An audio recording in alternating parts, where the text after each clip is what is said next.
Class 4। আজ তোমাদের history ক্লাসও শুরু হবে। আজকে আমরা হিস্ট্রি প্রথম পাতাতে দ্য স্টাডি অফ হিস্ট্রি এই চ্যাপ্টারটা শুরু করব।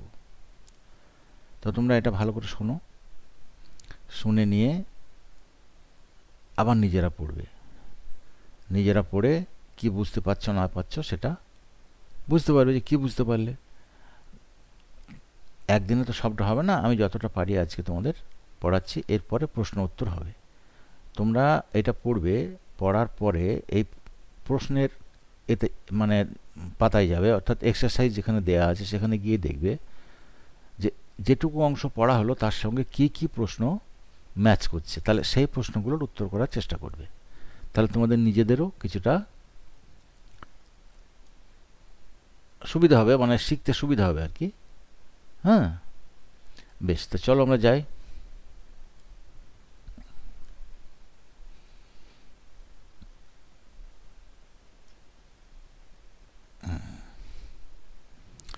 দেখো,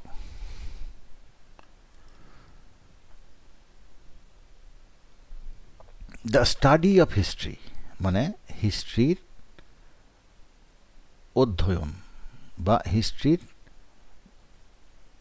পর্যালোচনা। স্টাডি মানে শুধু পড়া তো হয় না, গবেষণা হয়, তারপর তোমার খুব ভালোভাবে মনোযোগ দিয়ে এই নিয়ে চর্চা করা হয়, তাকে স্টাডি বলে। তো এটা হিস্ট্রির চর্চা বলাটাই সবচেয়ে ভালো, ইতিহাসের চর্চা। বেশ, দেখো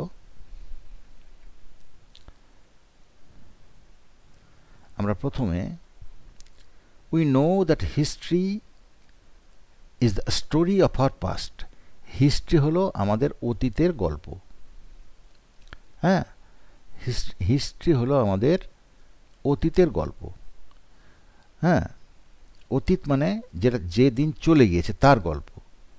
আচ্ছা, it tells us about the lives of not only great people but also about the life and Times of ordinary men and women. এটা শুধু আমাদের বড় বড় লোকের, বিখ্যাত বিখ্যাত লোকের গল্পই কথাই বলে না, এটা যারা সাধারণ মানে নারী পুরুষ তাদের কথাও এই হিস্ট্রি আমাদের বলে। Everything around us has a history. আমাদের চারপাশে যা কিছু আছে তার প্রত্যেকেরই একটা ইতিহাস আছে।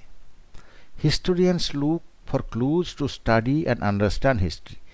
যারা ঐতিহাসিক মানে ইতিহাস যারা রচনা করেন বা ইতিহাস যারা খুঁড়ে মানে ইতিহাসের তোমার মাল মশলা যারা আবিষ্কার করেন, সেই হিস্টোরিয়ানরা কি করেন না, তারা হিস্ট্রিকে বোঝার জন্য সবসময় তার ক্লুজ মানে হলো তোমার তার সূত্র খুঁজে বেড়ান, তার সূত্র খুঁজে বেড়ান হিস্টোরিয়ানরা। The clues that helps them, পরের পাতায় চলো।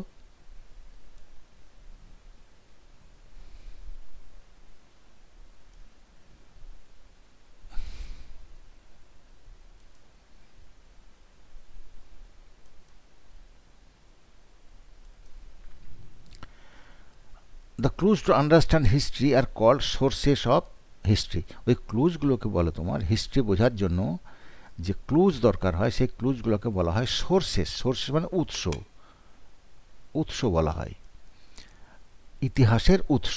এই ইতিহাসের উৎস কোথায় কোথায় কিভাবে হয় সেগুলো নিয়ে আমাদের আলোচনা। The sources R of different kinds. এই ইতিহাসের এই সূত্র বা উৎস এরা নানা রকমের হয়। The most common source of recent history is oral source which is passed on by word of mouth. Recent history মানে এই তোমার অদূর অতীত, যেটা খুব বেশি দিনের নয়। যেমন ধরো যে 1999 সাল কেমন ছিল বা 1950 সাল কেমন ছিল, সেসব গল্প বলার লোক এখনও তুমি পাবে। বয়স্ক মানুষ, তারা সেই সময়টা কেমন ছিল তারা বলতে পারবেন। এইসব ইতিহাস আমরা মুখে মুখেই জানতে পারি। এমনকি ব্রিটিশ আমলে কি হয়েছিল সেরকম বলার লোক এখনও আছে, তাদের তখন অল্প বয়স ছিল কিন্তু মনে আছে, তারা বলতে পারেন। তারা যেসব কথা বলেন সেটা কিন্তু তুমি হিস্ট্রিতে পাবে না। এগুলো হলো ওরাল সোর্স। আচ্ছা, apart from the oral source, written records. এই ওরাল সোর্স ছাড়াও রিটিন রেকর্ডস, লিখিত নথিপত্র, মনুমেন্টস মানে সৌধ বা স্মৃতিসৌধ, আর্টিফ্যাক্টস মানে মানুষের তৈরি জিনিস, মানুষের তৈরি জিনিসপত্র। ওল্ড কয়েন্স, বুকস মানে পুরনো তোমার পয়সা, ধাতুর পয়সা আর কি, কাগজের নয়। তারপরে বুকস, পটারি মানে বাসনপত্র মাটির, পেন্টিংস আঁকা ছবি, আর অল সোর্সেস অফ হিস্ট্রি, এগুলো সবই হলো তোমার ইতিহাসের উৎস, এগুলো সূত্র। We will discuss some of these in detail, আমরা এগুলোর একটু ডিটেলসে আলোচনা করব। তো ডিটেলসে আলোচনা চলো আমরা করি আস্তে আস্তে। আচ্ছা আচ্ছা, oral sources. You must have heard stories from your grandparents about the way they lived when they were your age. তোমরা যারা ছোট তারা তোমাদের দাদু দিদিমা বা ঠাকুরদা ঠাকুমার মুখে গল্প শুনেছ। তারা যখন তোমাদের মতো বয়সে ছিলেন সেই সময়ের গল্প তোমরা তাদের মুখে শুনতে পাও। তাদের স্কুল কেমন ছিল, তারা কি কি খেলাধুলা করতেন, তাদের কাপড় জামা কেমন ছিল, তারপর তারা যেখানে তোমরা বসবাস করছো সেই জায়গাগুলো কেমন ছিল, এইসব গল্প তারা জানেন। তা এটাও তো ইতিহাস, এই যে এটা কাছাকাছি ইতিহাস, এগুলো আমরা মুখে জানতে পারি।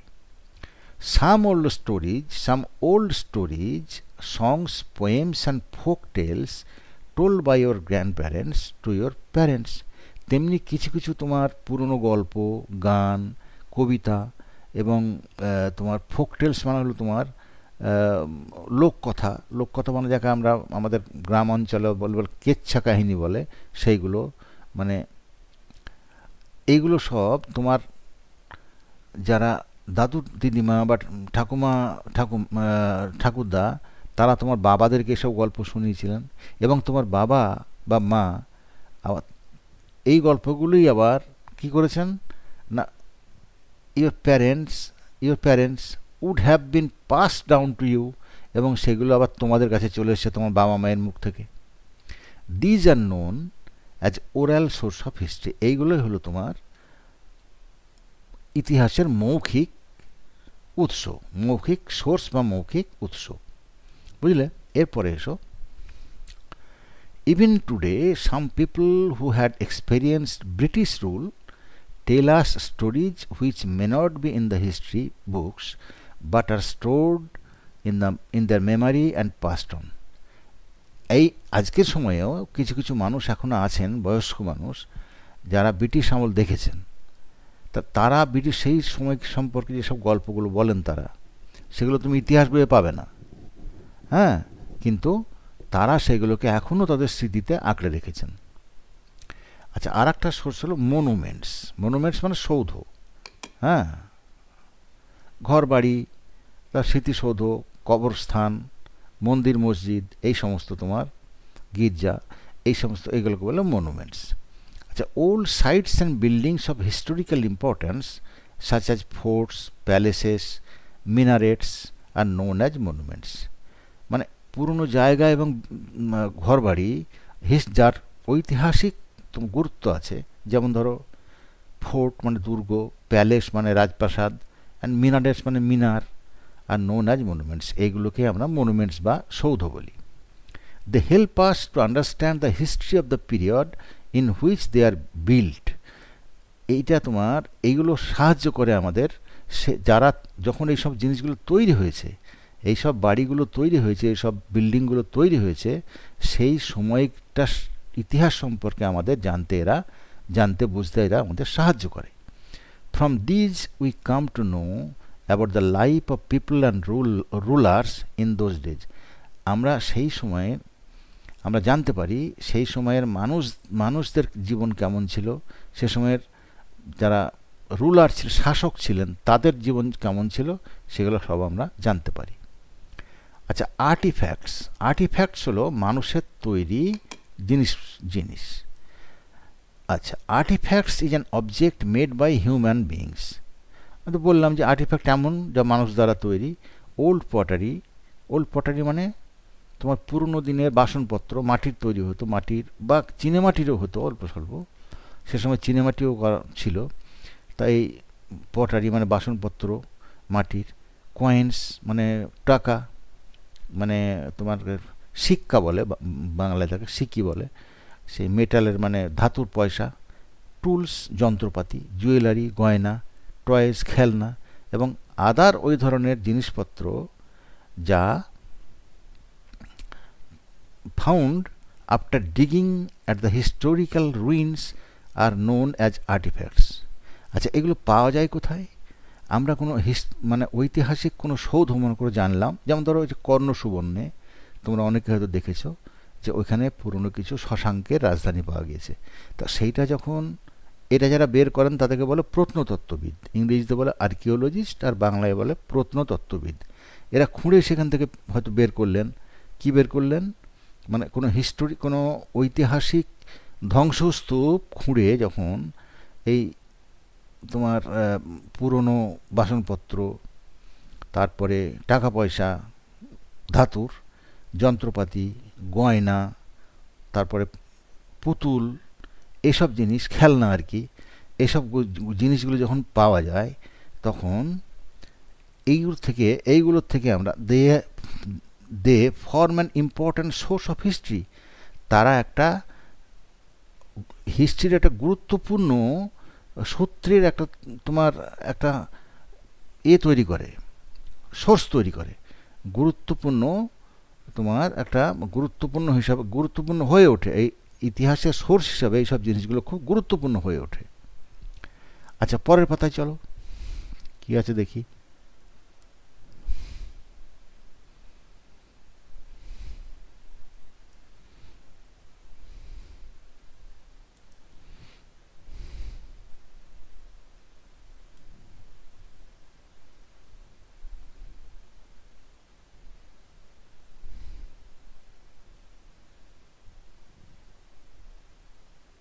দেখো এখানে কি বলছে, দেখো, historians study these articles in detail to understand the history of the period they belong to. হিস্টোরিয়ানরা কী করে, এইসব জিনিসপত্রগুলোকে তারা বোঝার চেষ্টা করেন, মানে এমনি বোঝার, মানে তোমার প্রত্নতাত্ত্বিক দৃষ্টিতে দেখেন যে প্রত্নতাত্ত্বিক ভ্যালু, মূল্য কতটা, এবং এর থেকে সেই সময়ের ইতিহাস কি কি জানা যায়।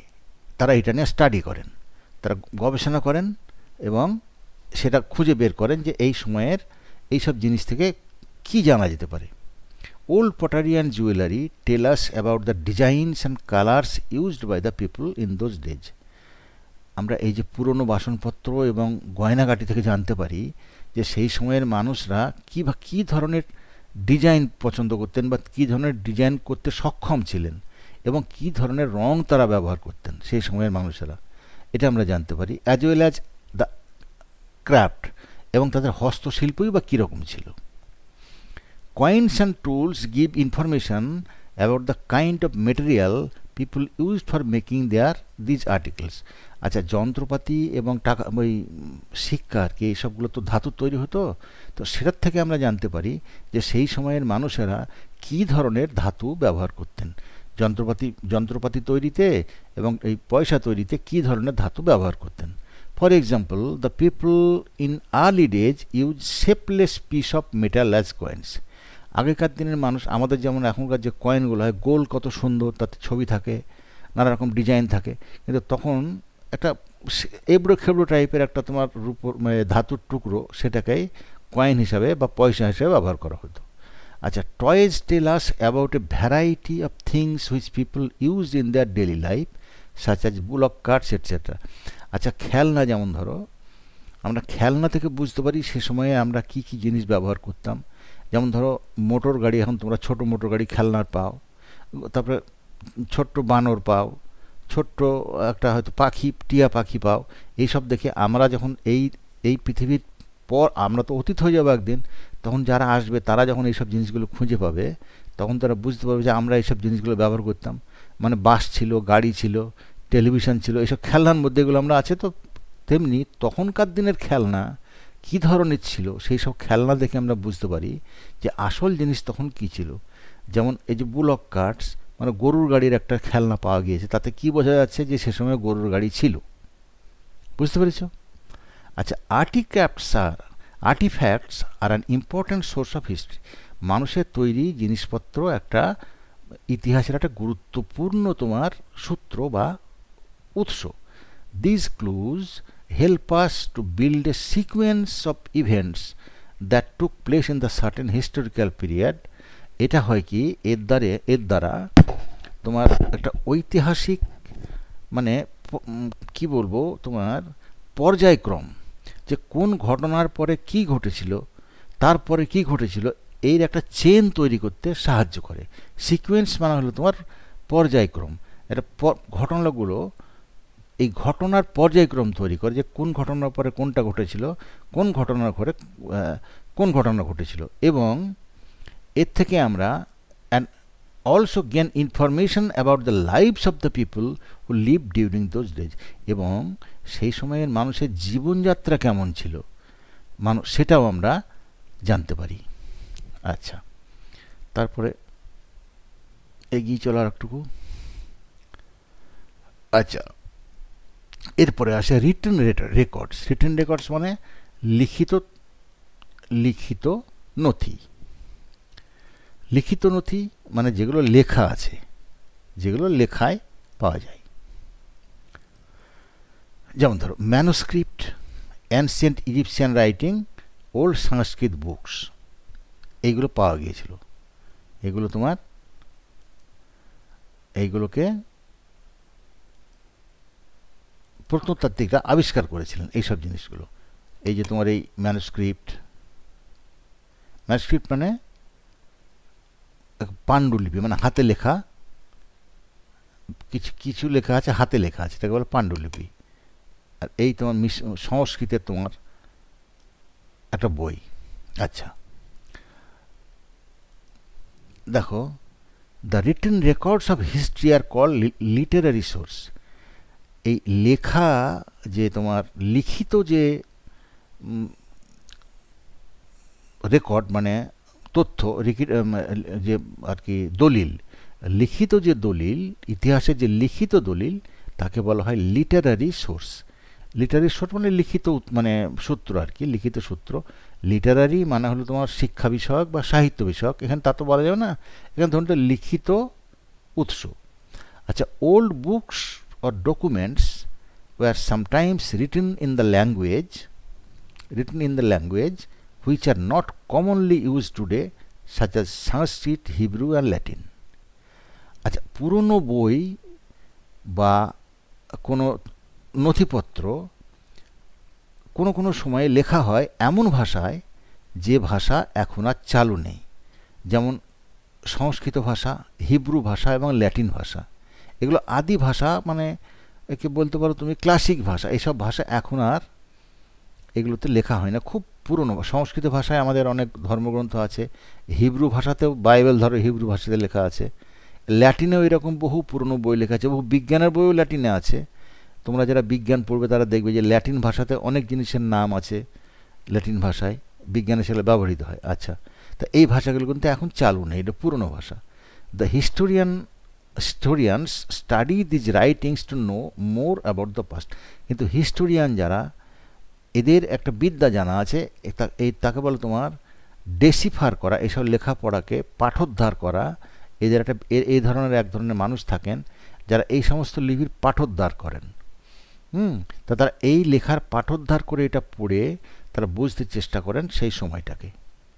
আচ্ছা, টাইপস অফ লিটারারি সোর্সেস, কী ধরনের তোমার এই লিখিত মানে উৎস কী ধরনের হতে পারে। অ্যাকাউন্টস অফ রুলার্স, এখানে অ্যাকাউন্ট মানে হিসেব নয়, মানে তার বিবরণ, বা যেমন ডায়েরি লেখে না লোকে, এখন অনেকে ডায়েরি লেখে, তোমরা বাচ্চারা হয়তো কেউ লেখো, প্রত্যেক দিন কী ঘটলো কী দেখলে লিখে রাখো। সেই রকমই এই অ্যাকাউন্ট তখনকার আগে লেখা হতো। অ্যাকাউন্ট অফ রুলার্স, যারা শাসনকর্তা, সে সময় শাসক ছিলেন, তারা তাদের একটা ওইরকমভাবে লিখে রাখতেন তাদের দিনপঞ্জি আর কি, দিনপঞ্জি বলে থাকে। আচ্ছা, some of you maintain a diary where you keep a record of your experiences and important events in your life. তোমাদের মধ্যে কেউ যদি ডায়েরি লেখার অভ্যাস থাকে, তাহলে কী করো, তোমার প্রত্যেক দিনের অভিজ্ঞতা এবং তোমার কোনো কোনো গুরুত্বপূর্ণ ঘটনা সম্পর্কে তোমার জীবনের তুমি লিখে রাখো। Similarly rulers like Babur wrote down their experiences and these have become great source of history. Babur সম্রাট, বাবর আর কি মুঘল সম্রাট, তিনি বাবরনামা, এই যে বাবরনামা দেখছো, এই বাবরনামা নামে একটা তার বই আছে, সেই বইয়ে তিনি ওইভাবে ডায়েরির মতন তার অভিজ্ঞতা, তারপরে তার বিশেষ বিশেষ ঘটনা, এগুলো সব তিনি তাতে লিখে রেখেছিলেন। আচ্ছা দেখি আর পরের পাতা আছে নাকি, না, আজকের মতো এই পর্যন্ত থাকলো। তোমরা এই পর্যন্ত পড়ে রাখবে, আর এইটুকু পড়েই তোমরা দেখবে যে তোমরা কোনো প্রশ্ন এর মধ্যে পাচ্ছ কিনা, পেলে পরে সেইগুলো নিয়ে তোমরা একটু আলোচনা করবে, যদি তার উত্তর করতে পারো। তাহলে আজকের মতন এই পর্যন্ত থাক, এর পরের দিন আমরা করব, করে তারপরে চলে যাব কোশ্চেন আনসারে। ঠিক আছে, গুড বাই।